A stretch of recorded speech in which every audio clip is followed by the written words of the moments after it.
12:45.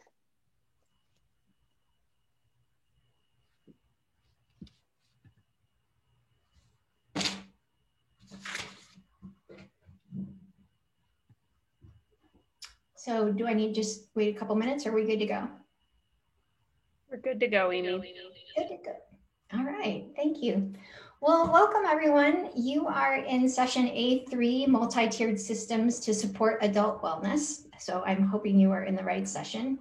If you are in the wrong session, we think you should probably stay because this is gonna be great information, we think. So we hope you'll stick around.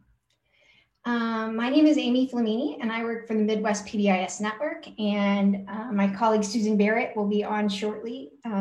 She's going to pick up about halfway through, so she'll be able to introduce herself then.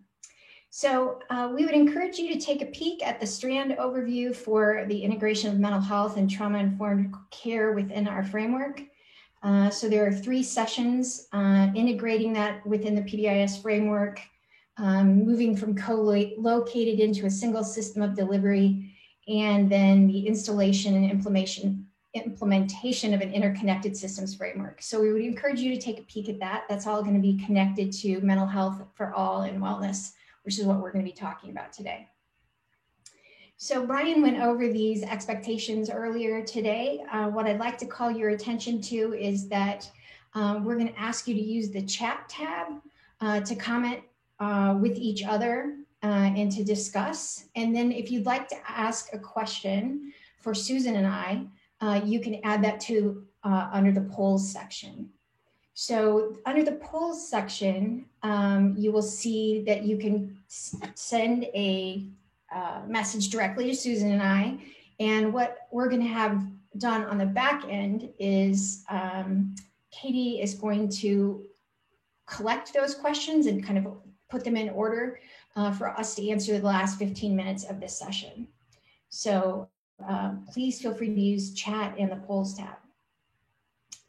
I'm supposed to remind you that you can find all your registered sessions in Pathable under My Agenda. You already joined, so you are here in this meeting. And you can also go in and upload files. Susan and I put our PowerPoint and other documents in there and a couple of resources for you. And I mentioned this already about chat, polls, and Q&A. So chat is for you all to discuss things with each other. Polls is where you're going to send Susan and I questions. That's all we're going to use for today. So as you are watching and participating today, just be careful of accidentally navigating away. So if you do navigate away because you kind of think, wow, maybe, is today Amazon Prime Day? It's not. So you don't have to scoot over to Amazon Prime because that was last week.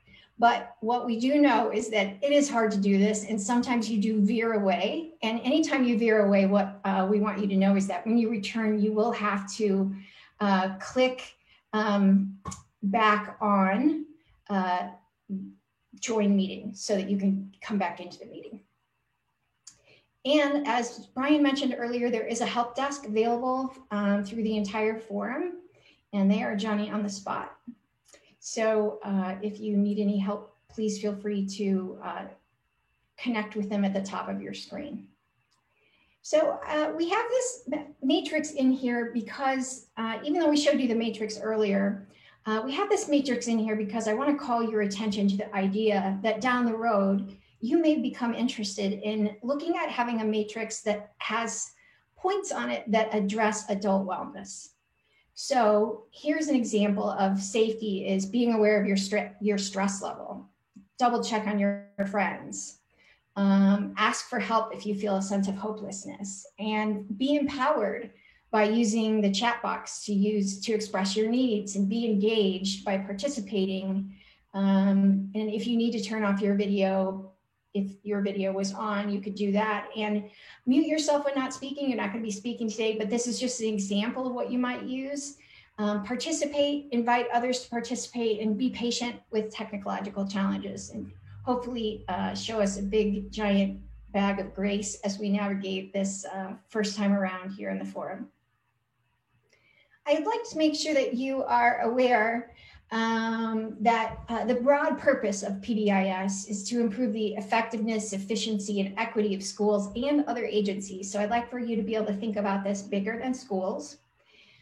Implementation improves our social, emotional, and academic outcomes for all students, and that includes students with disabilities and students from underrepresented groups. So sometimes that's not worded very clearly, and we want to make sure that we're pointing out that we're making sure to address all students, as George was mentioning. I'd also like to call your attention to that the Center on PBIS, formerly known as the National Center for PBIS, the National PBIS Center, it's like Prince, formerly known as, but the Center on PBIS does have an equity statement on their website. I would call your attention to it and have you take a look at it. What we want to make sure that we do is that we recognize that we're in an environment that can be very challenging for people, and that we want to make sure that we are trying to improve outcomes for every single student. And we want to make things for students better when they come to school. We don't want to add to the challenges that they face when they walk in our door. And then finally, I think it would be remiss if we did not mention the challenging situation that we have through COVID, which George also mentioned. I thought he did a great job of setting us up for today, and how it impacts all of our communities, impacting our Black, Brown, and migrant communities and other vulnerable populations at higher rates. And that's really kind of comes back to residential segregation, different access to healthcare, and different access to treatment.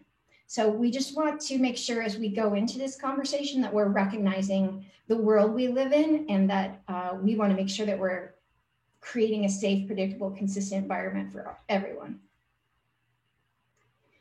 So if you're newer to PBIS, you might not recognize this, but you'll recognize the triangle, but you might not recognize that this triangle is a public health triangle. It was developed off the public health prevention model. And so in this model here, we have all, some, and few listed, because that's what you would do if you were looking at your school data. You would look at all, some, and few, and if you were looking at resources, and if you were looking at interventions, you would be looking at all, some, and few. And so as you go into this session today, I really want you to think about culture and adult wellness as all, some, and few. What are we doing to promote wellness among all staff, students, and families? What are we doing for a select group? What kind of smaller groups are we offering for some people who might want more support? And then what are we doing for a few? And later we're going to talk about, I'll just mention it right now, but the EAP driven for a few is super important to think through. I've been to several districts where I bring up EAP and everyone has tons of questions, and they may not even recognize they have an EAP where they can get individualized support.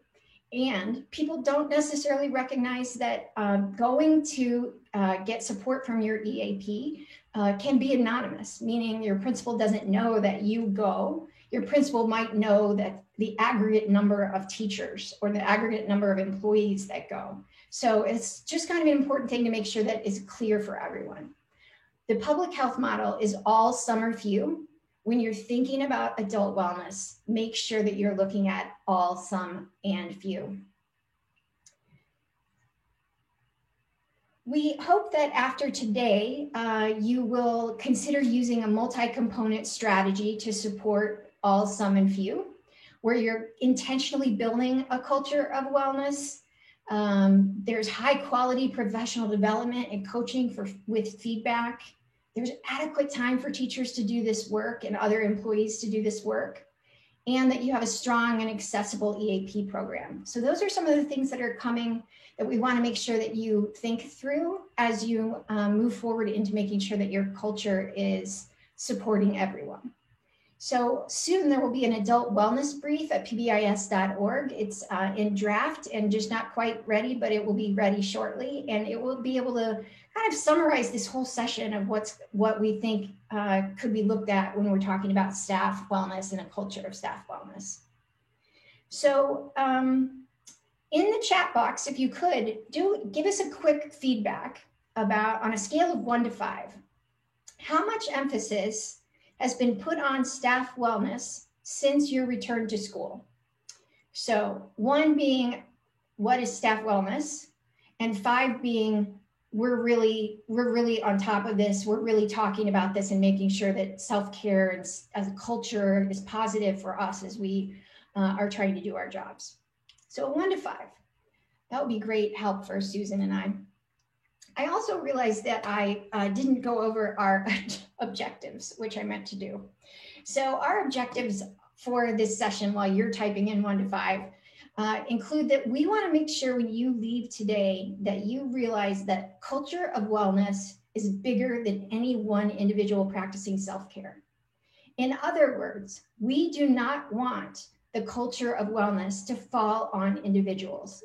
It should not be on the shoulder of any one individual. Everybody has responsibility for taking care of themselves, but to have a culture of wellness, that's way bigger than any one person. We also, I covered this already, but the all, some, and few, we want to make sure that you need to include that when you're talking about a culture of wellness. And the last thing is that we want to remind you that this is going to require a shift at the district level as well as the building level, and maybe grade and class level too. But there's going to have to be some shift in thinking. So to slide back over to our PowerPoint, when we think about a culture of wellness, we want to emphasize the whole system, and we want to make sure that we're taking a preventative approach. Just like George mentioned earlier, efficiency and effectiveness are important. We need to have clear team decisions about how we put interventions and supports in place. So this is where I would suggest that you think about what your team is already doing, as opposed to creating a new staff culture team. So we want to think through that. We're wanting this to be integrated in every other piece of your PBIS, MTSS implementation. We don't want it to be separate from. So this is an all hands on deck kind of approach. We do want to look at data. We're going to give you some examples of how you could look at your data. And we want this to be sustainable. This kind of change, this kind of systems change doesn't fall on the implementer. This kind of systems change falls on the whole if we're going to have a sustainable system in place. And in case you are thinking about being a barista and you're in charge of this in your building, we want to make sure it continues. So we don't want it to just be one person. And sometimes it ends up landing on one person. So I'm going to do this quick activity with you where you think about a culture of self-care. And what I'd like for you to do is, so this is a safe environment. I'm not going to ask you to share your answers or your first thoughts. There's no judgment about your first thoughts. There is,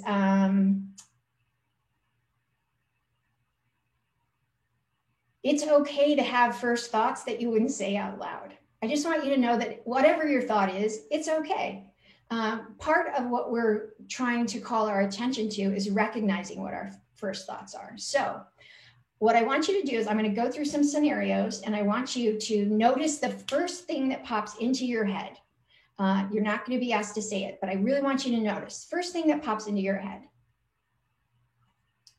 A principal asks the office secretary to hold all her calls and visitors for 20 minutes unless there's an emergency.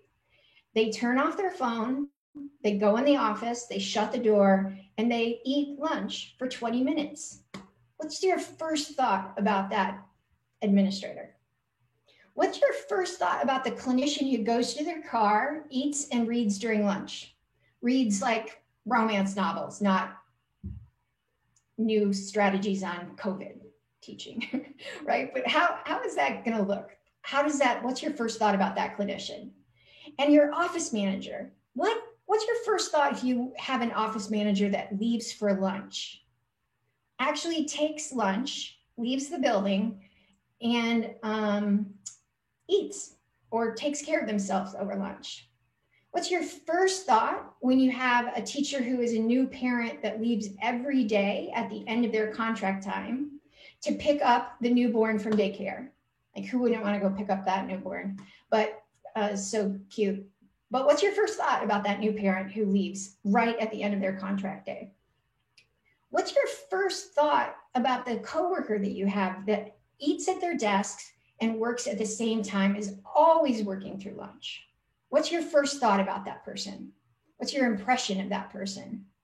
What's your impression of a newly hired teacher who leaves every day at the end of their contract to go to spin class? What's your first thought?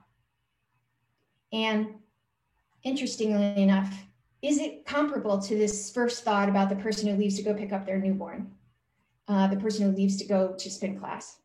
How about this? What is your first thought about a veteran teacher who stays late every day and is in the classroom often on Saturday afternoons? What's your first thought about that teacher?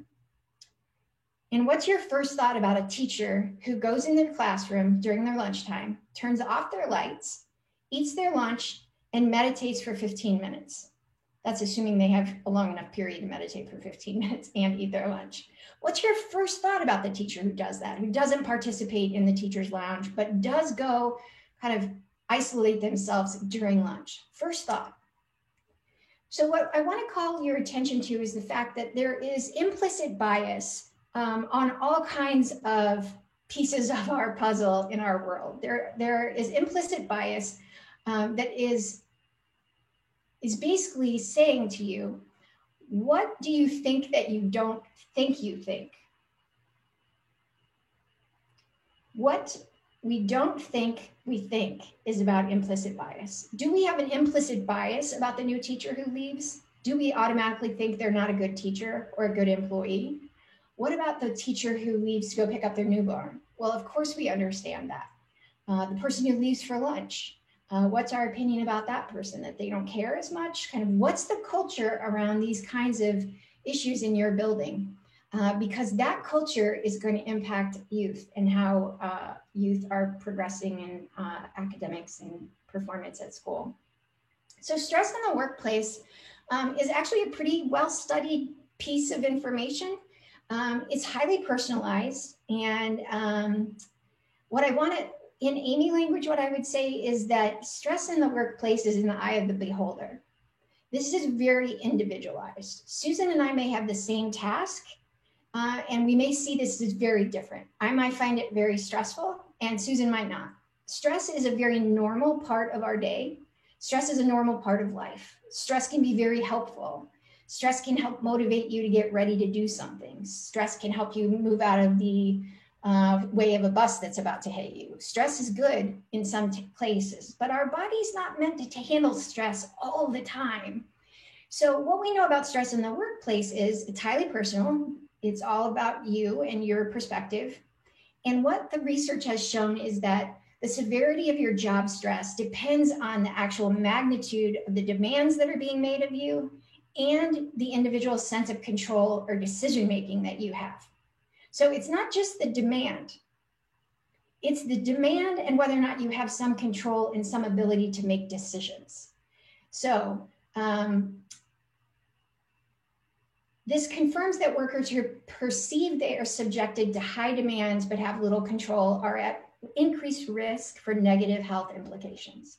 So in other words, if we feel stressed all the time, we need to pay attention to what is it that we think is causing our stress, and is that severity related to having any, like a feeling of lack of control?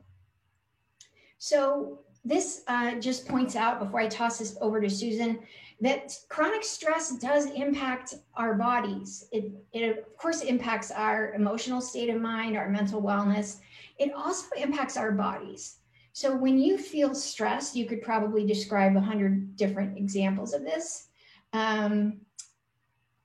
You could describe that you feel irritable when you're stressed, or you cry when you're stressed, you can't sleep when you're stressed, all of those things.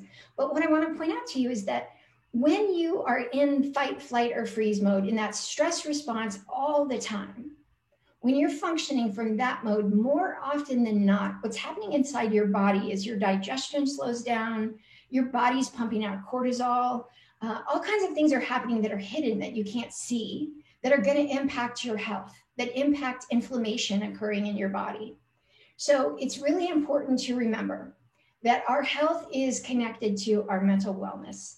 And if we want to create a culture of staff wellness, there are some things that we're going to have to shift.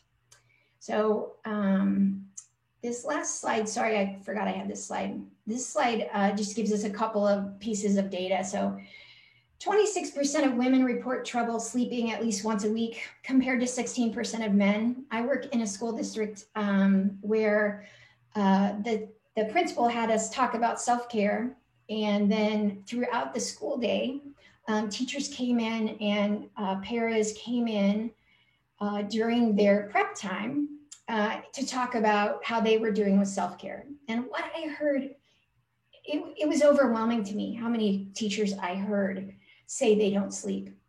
They don't sleep because they're stressed and they're not sleeping. So they're coming to work needing to support kids who have really serious needs, but they can't possibly meet those demands when they're not sleeping, right? It's just not, it's not the right equation.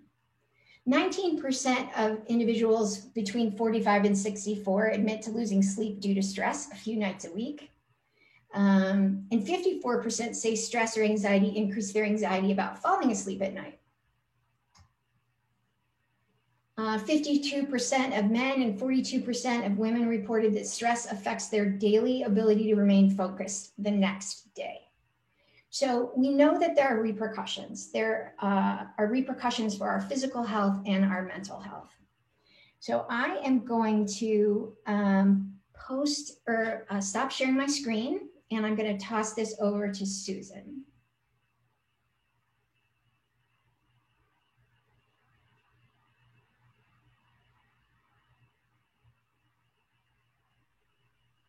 Great, thank you, Amy. Thanks for doing an awesome setup. And just as a reminder, if you do have questions for us during the session, we are going to be providing about 15 minutes at the end. So in the poll tab, you can click on that and that will connect you to the place where you can post your questions. So we want to get into describing for you kind of how to build a culture of wellness inside the system that you're working in. And like Amy was saying, this really shouldn't be on the shoulders of the individual. And yes, we need to take responsibility for our own self-care, but we need to draw our attention and build a resilient community that really starts with the adults within that community. And so we want to start by anchoring our recommendations to what the research says. And we know from the work from Catherine Bradshaw and her colleagues at UVA that schools that prioritize staff wellness demonstrate positive staff interactions, a shared commitment to student success, and an increased sense of warmth.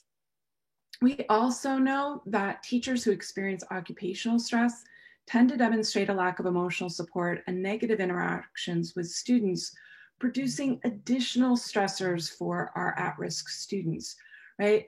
So the idea here is that we want to create a community where we're de-stressing teachers so we don't amplify or accelerate the problem by using our implicit bias brain and resorting to exclusionary practices when that's not part of who we are and what our core values represent. The other thing I want to make sure that we're all very aware of is that our brain continues to form and change across the entire lifespan. And in this time where we're experiencing increased amounts of stress and trauma, given the multiple crises that we are all facing right now, that we can intentionally train our brains to improve our well-being, that this is actually a skill. And so we're gonna, as we kind of set the stage for making sure that we can develop our own coping strategies and our own calming practices, that we're modeling that behavior for our students and for other staff that we're engaged with. And that comes, this section, and if you want to geek out on the brain science and how some of the new technology that we're learning about, go to the University of Wisconsin-Madison, the Center for Healthy Minds. I've been geeking out on that site quite a bit recently, given this really new notion that we can actually transform the brain even as adults.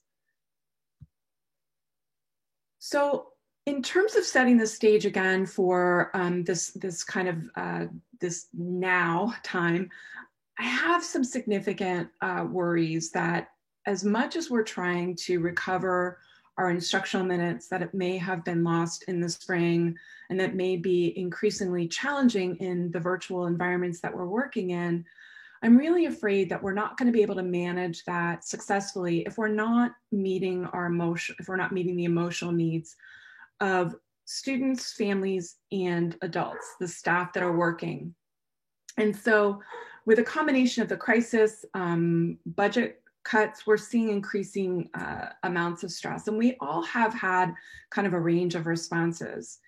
And quite frankly, as we kind of go back into face-to-face and we've got kind of this health concern, we have a lot of staff, families, and students that are expressing being scared and frightened. And so it's going to be really important to kind of set the stage and make sure that we've got our health professionals on board that are giving us the latest science and being very specific and explicit about what we can do to mitigate our chances of getting COVID.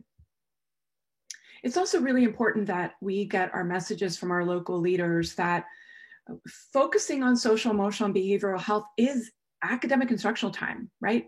We can't separate those things out. And sometimes we get stressed out when we think that we're focusing too much on social, emotional health and not enough on academic, when we really have to have a blended approach. And so we need our leaders to kind of step up and recognize how much space and time we need to figure out how to embed and incorporate social, emotional, and behavior wellness into our academic content and be comfortable in that space.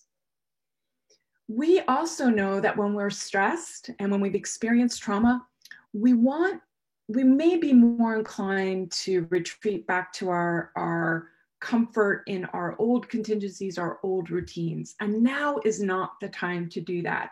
And so how do we strike the balance with seeking comfort, but also disrupting the status quo? Because we know that what we were doing before COVID hit us back in March wasn't working for everybody. And so it's really important that we are continuing as good consumers of evidence-based practices, of good consumers of what we see the changes that need to be made, that we're pushing back and we're saying not anymore because it wasn't meeting the needs of all of our students, and we should never want to go back to that space and time.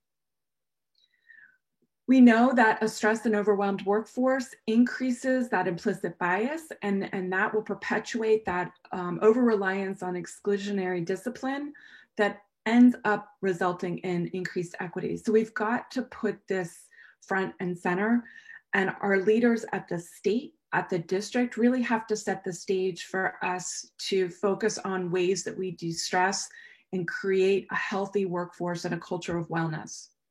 And you guys, when you were chatting, your feedback in terms of this wellness thing being kind of front and center, you made a comment, Courtney, I really appreciate your feedback. He's like, we talk a lot about it, but I don't see so much action. And so how do we make sure that this front and center and that we've designed specific actions that transform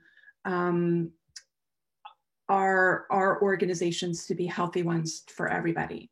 So here's some big ideas moving forward. And this is adapted from the SMART Center at the University of Washington when they put some recommendations for coming back out to the Office of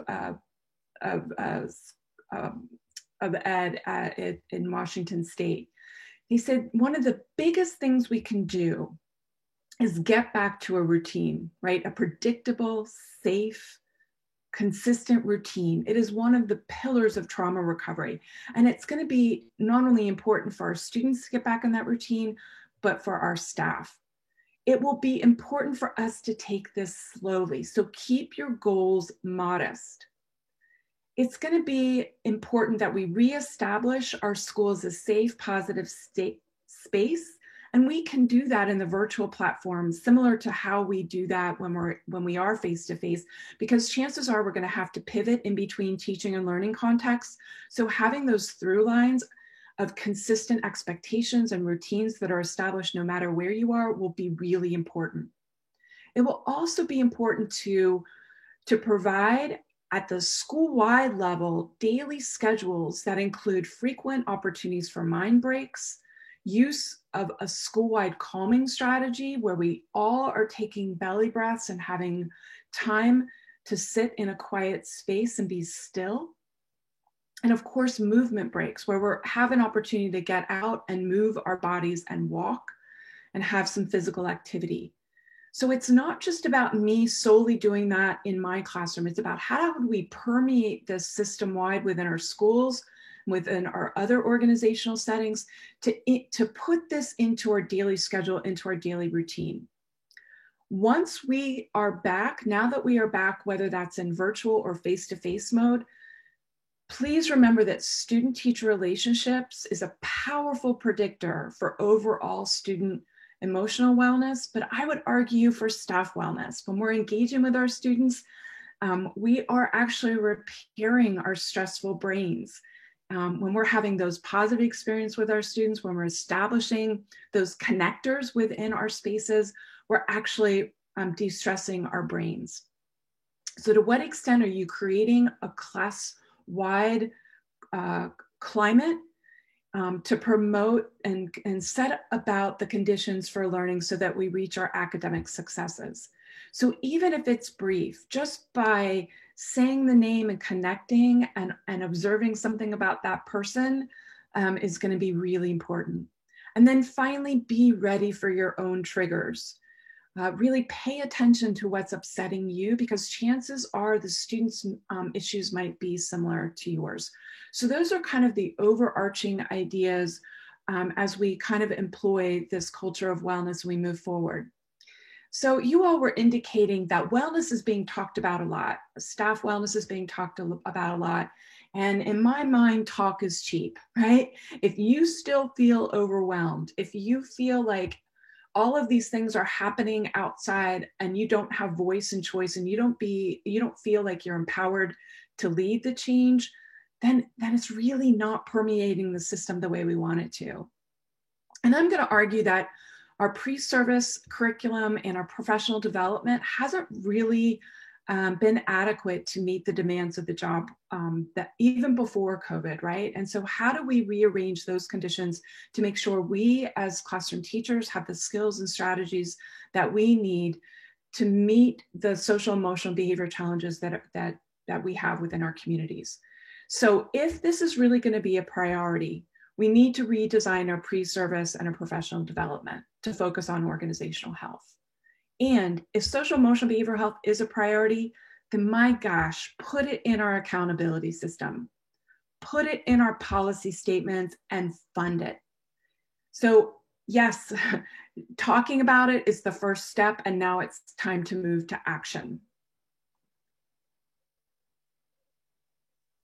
So the big idea for this brief, for this session today, and for the brief that we will be providing you in the next several weeks, the big idea is that this is a team sport, right? Teams need to address the mental health and social emotional behavior needs, and in doing that, we need a multi-component strategy that Amy kind of started us off with, that includes this attention to self-care, that includes high quality professional development that's done in small doses, where we are not adding more to the plate, but doing the things we know match the need of the majority of the kids that we're serving, that we pick a few things to do and we focus on doing them well, right? That fidelity of implementation and getting those performance feedback loops is going to be really, really critical. Having adequate time for planning. If you're going to ask your staff to do something new, then we need to have adequate planning so we feel confident and we have an opportunity to practice. And then finally, the strong, accessible employee assistance programs that need to permeate our systems throughout. So those are the big ideas. Now we're going to kind of switch into describing specific recommendations, both at the district and the school level. And we're going to talk about the shift in strategy, a shift in how we collaborate with one another, and a shift in how we look at data. So here comes the fun part. Recommendation number 1. This is a team sport, so continue to utilize your school leadership team to address staff wellness needs. This happens at the district community leadership level, and it happens at the school building level, right? And there's this symmetry of how we approach this way of work. And one of the things we're going to ask you to do as a team is to actively uncover the needs of students, family, and staff on an ongoing basis. Too often, our teams kind of sit back and wait for a problem to be identified through our data. And what I'm asking you to do moving forward is to have this kind of surveillance mindset where we're looking at the forecasting data and the patterns that are emerging within our community to figure out ways that we strengthen and fortify our tier 1 components to meet the vast majority of need. So think about your leadership team right now as it exists, whether you're at the district, at the state, the district, or the school. And think about some members of that we haven't yet included on our teams. Do you have adequate student voice? Do you have family voice? Do you have nursing staff to bring on to your tier 1 leadership who have a better understanding of some of the safety measures we need to be taking? And the nurse can help us uncover data around kids with internalizing needs who might be seeking help in the nurse's office because their needs might be manifesting in a stomach ache or other somatic complaint, but it's really an indication of a larger mental health need. To what extent are we pulling in our community providers? Schools will not be able to do this alone. Schools are the best place to build a resilient community because we know that about 23% of our students actually receive mental health services in schools. And we know that they are 6 times more likely to get access to an evidence-based practice and continue to seek supports and get supports in the school when it's actually conducted at the school level. So how do we bring our partners, our other child-serving agencies into this to partner with us and help us build a larger community culture of wellness? So what is your district community team doing on a daily basis? Will it be enough to meet the vast majority of students, families, and staff? And how are you matching what you do to the culture and context of the communities that you're serving?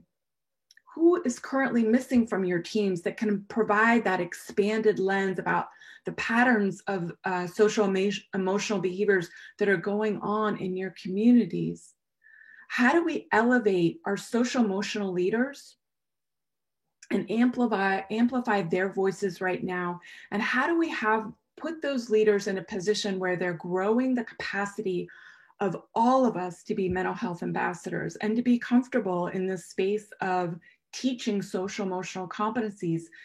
And how do we have them help us situate that across all of our academic content? How do we share data? How do we rally our stakeholders around data and set small number of priorities? What are we already doing that's trauma informed, right? I'm going to argue that PBIS is actually a mental health initiative, right? When you see some of the outcomes that we achieve through implementing tier 1 components, we actually see increased social emotional health. We see increased organizational health.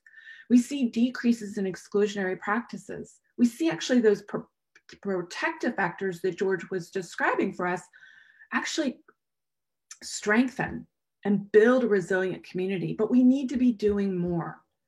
How do we conduct ongoing check-ins and stay connected so that we can quickly identify and adjust our approach as the needs change within our communities? Things are happening so fast that it's important that our team gets access to real-time data that can influence how we reposition and reallocate our resources. So what are you doing on a daily basis? The shift in strategy at the tier 1 level means that we have a single set of teams, a multidisciplinary team that includes voices from all of our stakeholder groups. And as we're actively pursuing and uncovering the need, we want you to stay at the balcony view, right? We want to make sure we are looking at large aggregate patterns. So do you have an accurate picture of all of your student needs? Are you looking at the percentage of students who are meeting attendance criteria right now? And are you breaking that out across all subgroups to make sure that our most vulnerable subgroups are actually having the same percentage as our whole percentage number? What percentage of our students are feeling connected right now? What percentage of our students are having or exhibiting problem behaviors? What percentage of our students right now are on track to graduate? What percentage of our students have adequate health, housing, and food related issues that have an enormous impact on our ability to help support them, right? We need to have that Maslow's hierarchy of needs and make sure that those things are taken care of before we can expect our students to be able to tune in and attend without distraction. What about the percentage of students who have experienced trauma?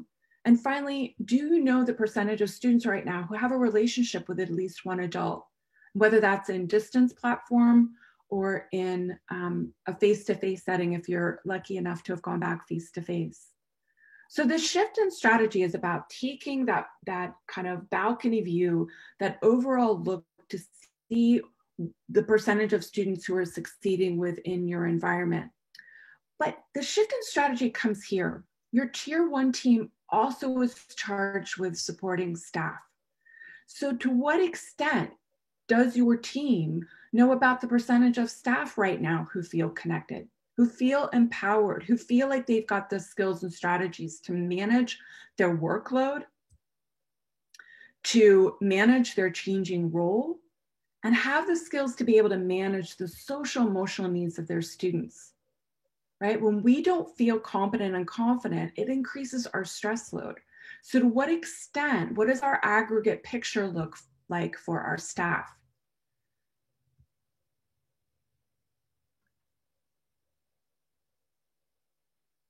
So this is really about building that resilient community.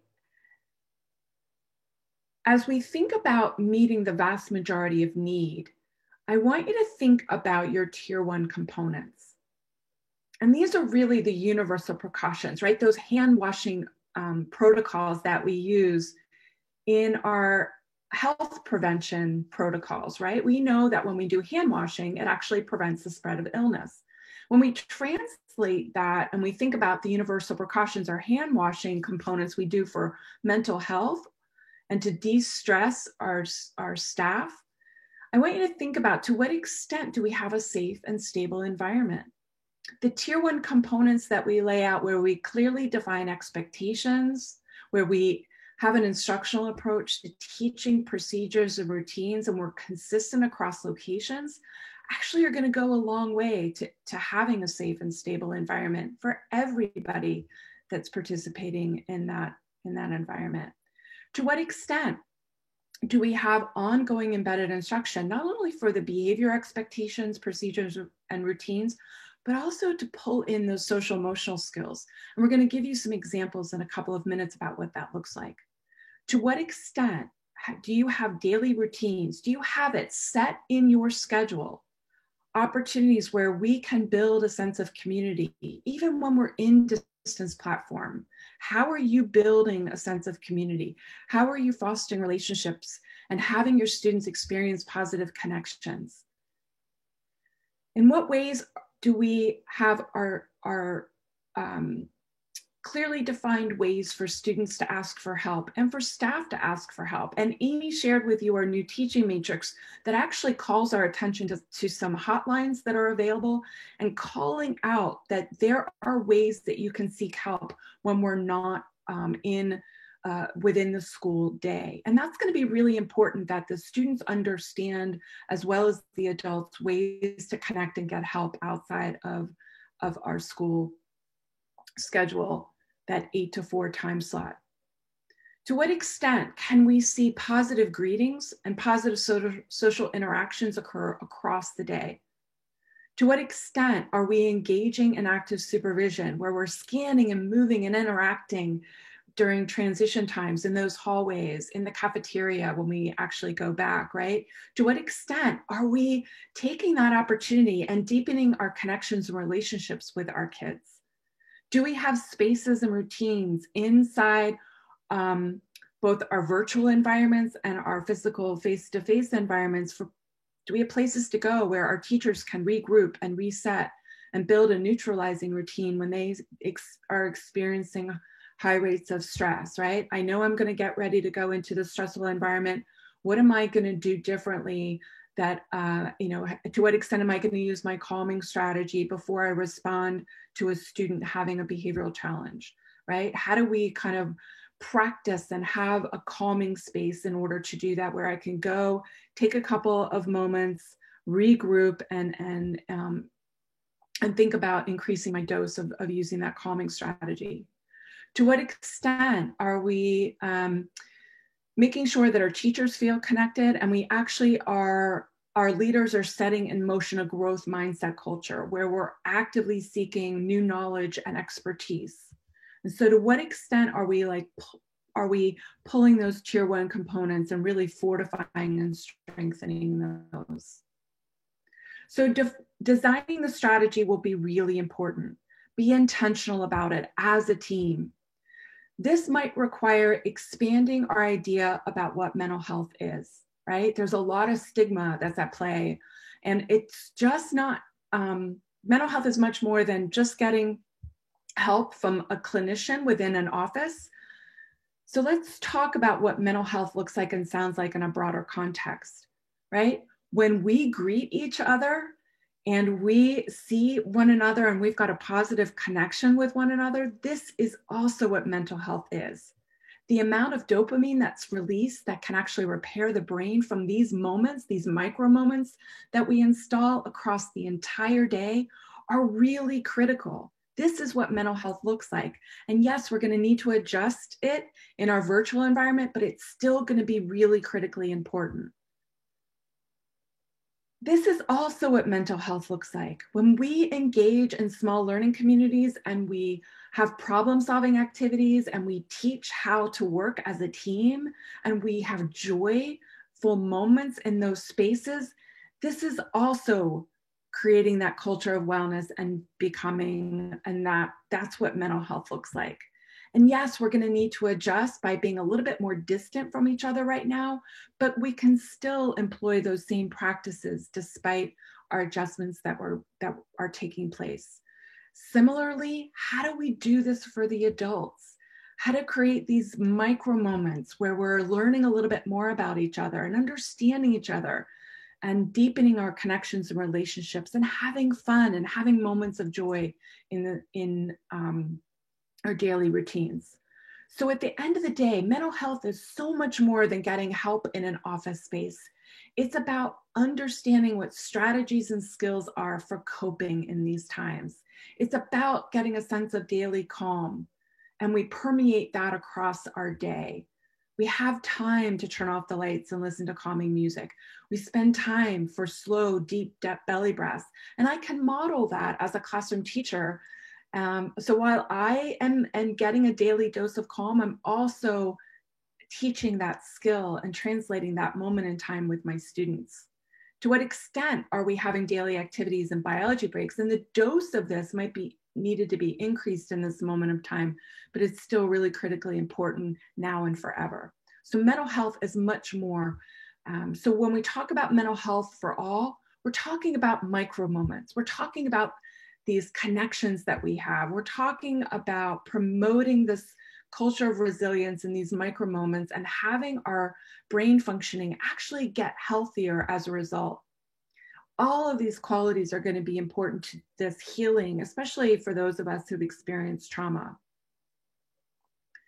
So design the strategy as a team, market and brand it. And it might not be using the terms mental health. You might be talking about building a resilient community or having a project wellness or project Care Bear. How are you going to address the stigma that occurs within your community? And how are you going to design a strategy where you're marketing it and branding it and putting time and resources behind it? So now is the time to de-stress staff, right? And to continue to do that through the course of forever, right? Now and forever. And just like kids, staff also need very clear, concrete expectations, procedures, and routines. We also need direct instruction, and we need an opportunity to practice and plan and build our fluency if you're asking me to do something new in my everyday work. I need feedback, right? If I'm learning a new skill, I need somebody that's going to give me specific praise and give me feedback about how do I adjust and improve. And I also need that 5-to-1 feedback ratio as an adult. So we're going to use that same logic that we employ with our students.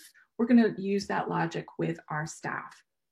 And we're going to, I know that many of us right now are still in the virtual space and still teaching in a distance learning platform, but there will be a time moving forward that we will go back face to face. So it's going to be really important that we de-stress our environment and we create these, our routines are going to be adjusted. And so we wanted to use kind of the Trader Joe's example, because I can personally remember when we first went back after being kind of in lockdown. And it was the first time that I went into a grocery store and I had a mask on and I knew the routines were going to be different, and it created a lot of stress. And one of the things that one of our local grocery stores did, they did a magnificent job of taking the stress out of that, because they were really explicit and direct about posting the new norms and new expectations and making sure that you had an opportunity to ask questions if you were confused by anything, right? They had signs, and they continue to have signs everywhere. There's actually music that's playing. And if I were to play this video right now, you would see the woman in front of me in line dancing to the music. So there was this like positive energy going into the store. There was somebody that greeted, and even though she had a mask over her face, she was saying, "Welcome, I'm so happy you're here," right? Here's the new routine. And so it just de-stressed the whole situation. So how do we take that same logic and apply it within our school setting, right? Knowing full well that when we do have an opportunity to go back face to face, it's going to be really important that we minimize those crowding and distraction areas, we maximize the structure and predictability, and we give additional prompts for those nuances that are going to change, because we're going to have those safety factors in. So when you return face-to-face, I think it's going to be really important for us to track our triggers, because chances are what triggers us will trigger our students. And when we start to see our students display behaviors that might be alarming at first, we have to remember that this is a way that they are communicating to us. And I also had this response, and I may have had a different type of response, but I'm going to look at this behavior and say, what does this student need me to do right now to support them? And it shouldn't be about an office discipline referral. It should be about a care ticket. So how do we change our vocabulary right now to look at behaviors as a sign that the student needs something more from me? And how do we change our language to fit that kind of helping lens? How do we get an opportunity to walk every inch of our building, to have an opportunity to practice what those new procedures are going to look like? And how do we embed those new practices into our teaching matrix, where we're explicit about using those physical distancing within the matrix that we've all used for many, many years? It's about adapting the matrix to fit the new normal within the expectations, so we continue to have that common set of expectations, which is kind of that familiar routine to us, but we're translating the different things that are taking place, and we're incorporating that right into the behavior examples. So for example, we are practicing our physical distancing while engaging with others during our time to be together. So really employ that teaching matrix right now and have that be that through line no matter what teaching and learning context you are. Because remember, we want things to be consistent and predictable. And this offers a strategy to do just that, despite our adjusting between virtual platforms and face-to-face platforms. So you can see some examples here about putting those safety procedures in and making explicit ways that we greet each other and have positive interactions. This is another example of a school team that had selected a school-wide calming strategy. And you can see right here on the right-hand column, that last column, when I feel upset, they have explicitly taught what we will do and say differently to increase the calming strategy to be employed across the day and for times when we're feeling additionally stressful. And then across the bottom, the team did a really smart thing by putting the teacher's role in helping to support this. So now we're going to ask the teacher to model that calming strategy. And as they see behaviors kind of amp up within their classroom settings, they're going to increase the dose of those calming strategies and those biology breaks. So it can fit right here in the teaching matrices.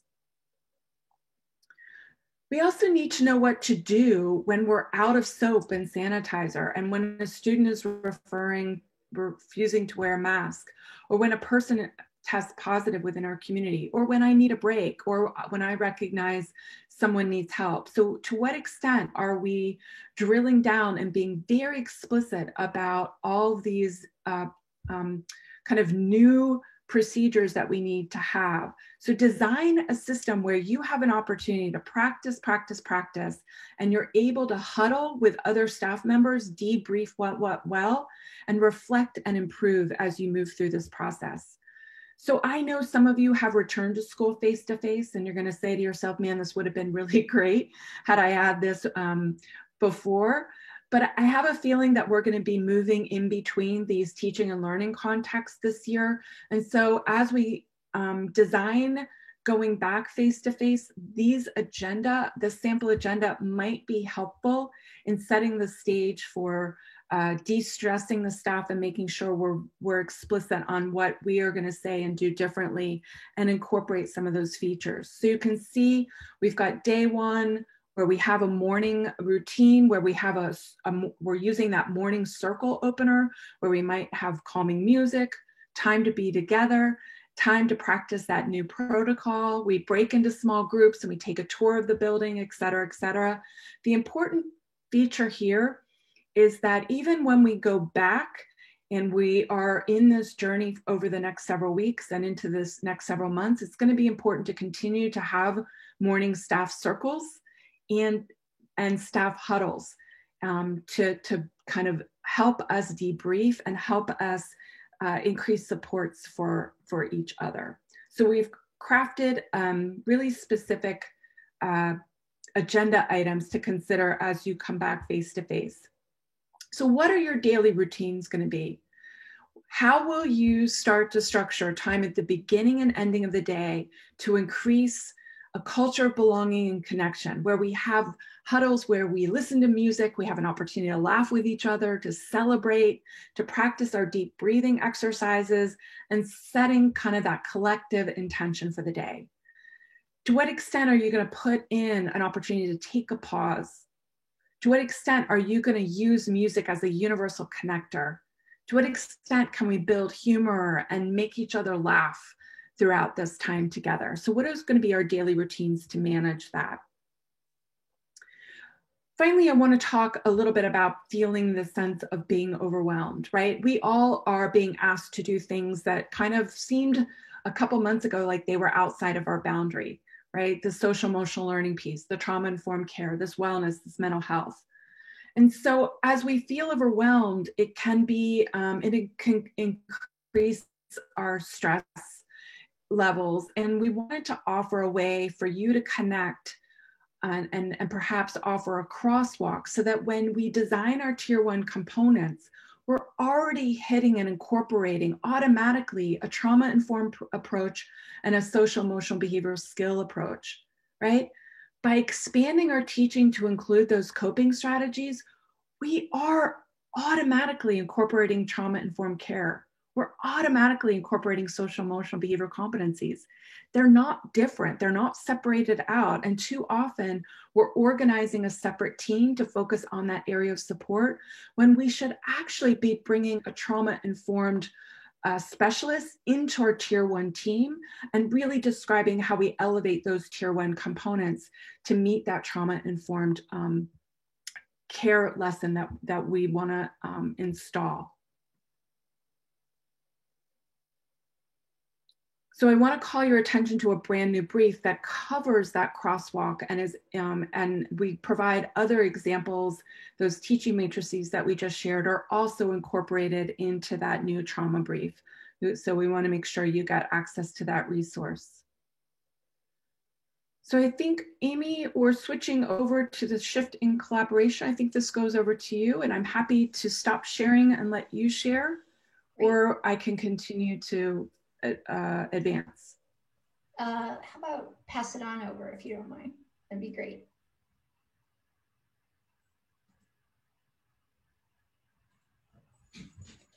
Thank you everyone for your patience. I'm not hearing you. Let's see.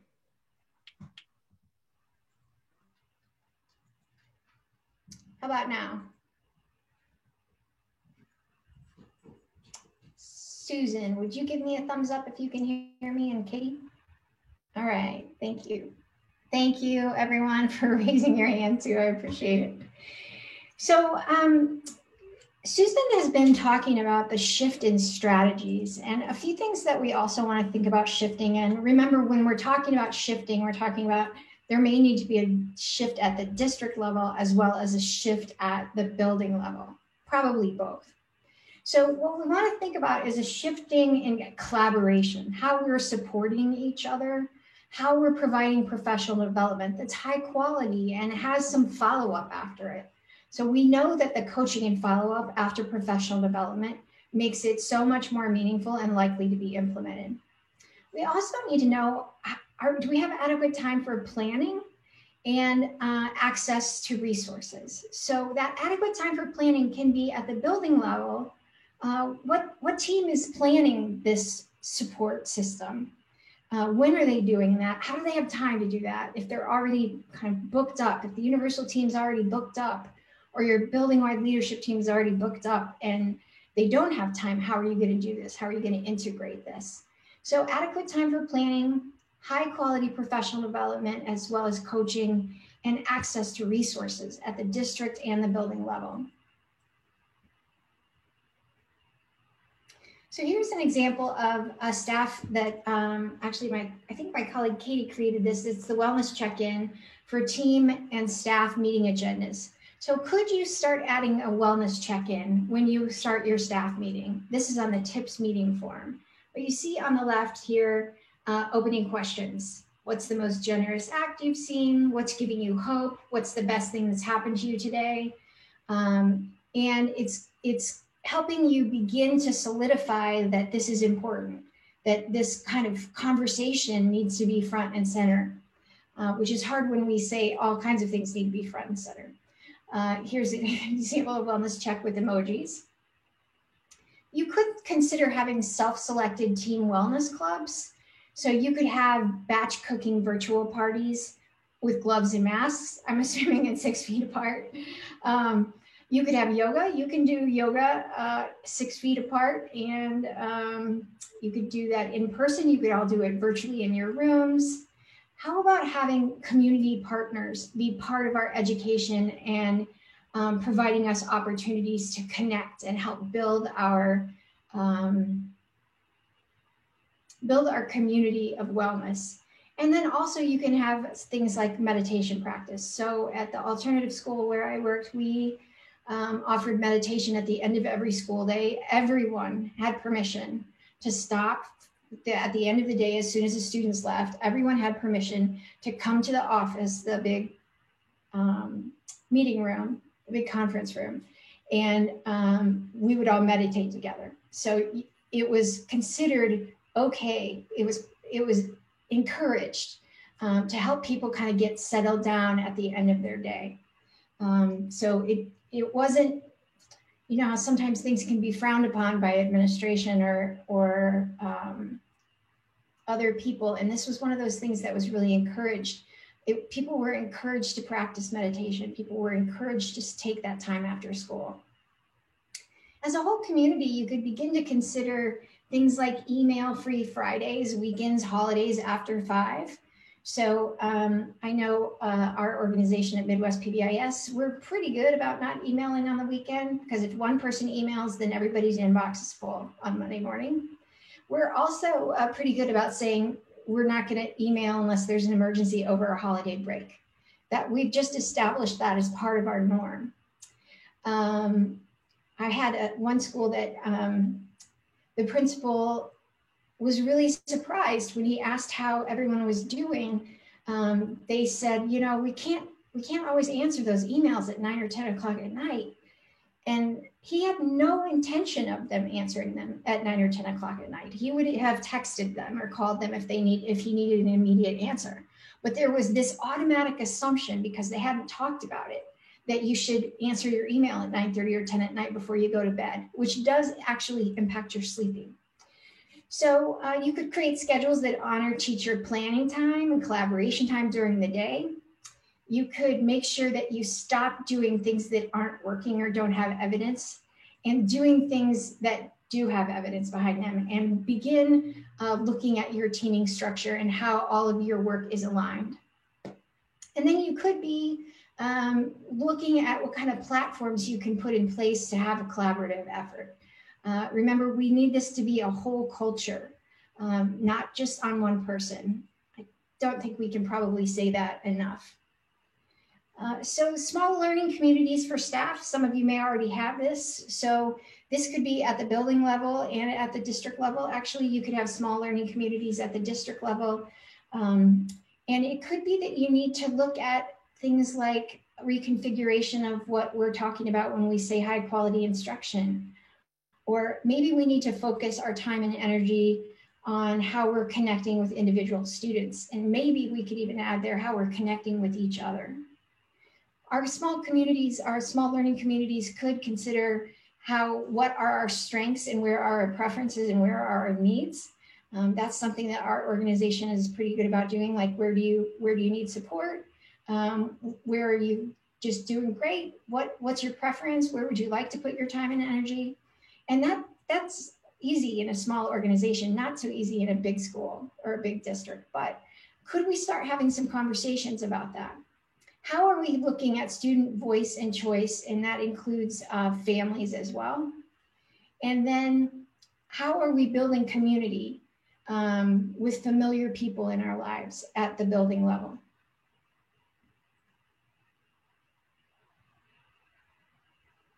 So that was a shift in collaboration, meaning how are we working together? So Susan did the shift in strategies. That's just an example of shift in collaboration. We're going to have to start thinking about how we're working together, and are we working together in a way that's going to create a culture of staff wellness. And then finally, we know that we're going to need to look at our data and have a shift in our data.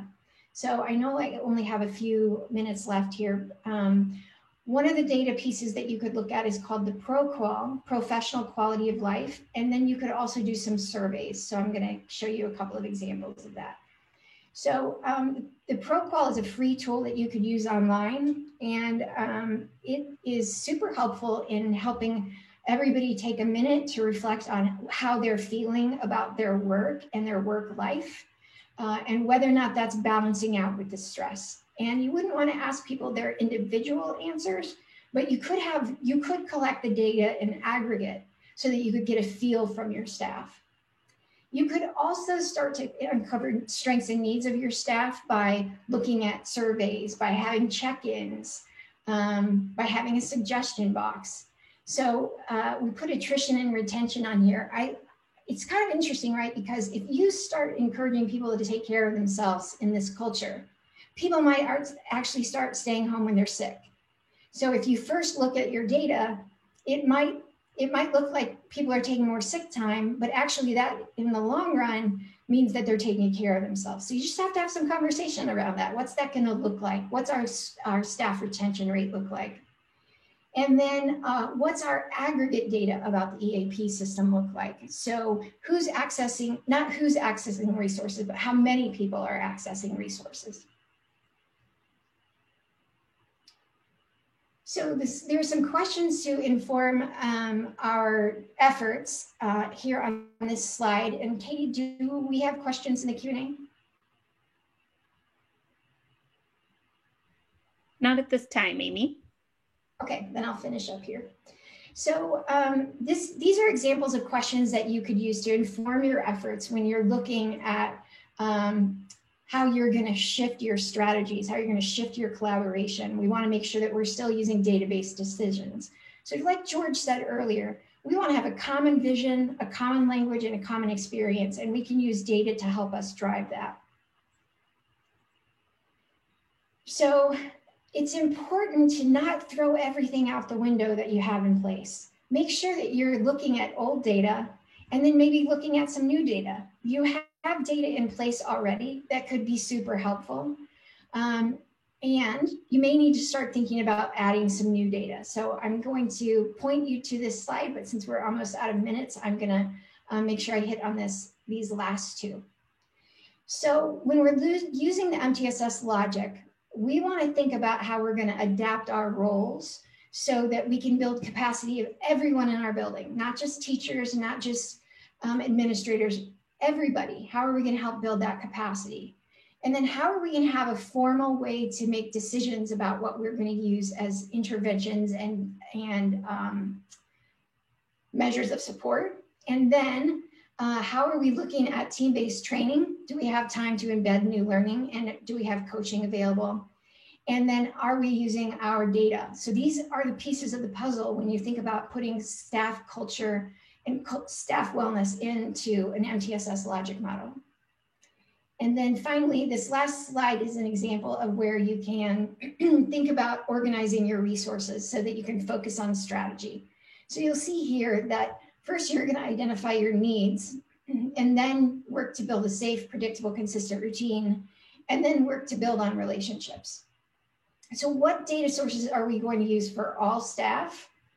What are we going to do to support all staff, the practice, and what system, how are we going to know we're doing what we say we're doing, and how are we going to promote consistency? And then looking at those exact same pieces with students and families. So we hope that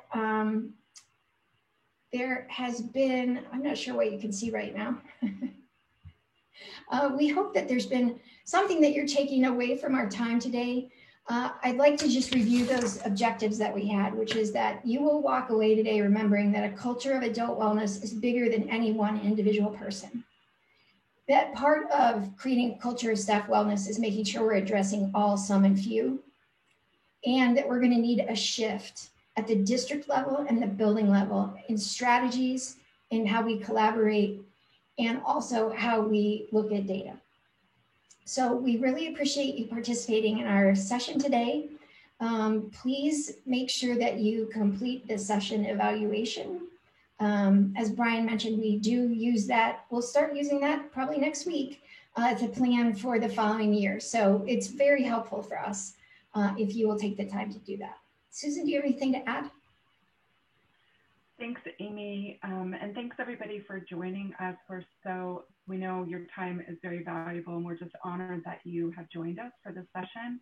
I think there was a question in the chat around the Employee Assistance Program being a standard practice, and in my experience, every HR department across the country and all of the school districts have an Employee Assistance Program. To check with your human resources department within your district or within your community that you're serving to make sure that you have information related to that. I don't think we had any other questions, but again, we just want to thank you. We love your feedback, and we hope that you have an awesome rest of the day, and we hope you're enjoying the forum this year. Thank you. Bye. Thank you.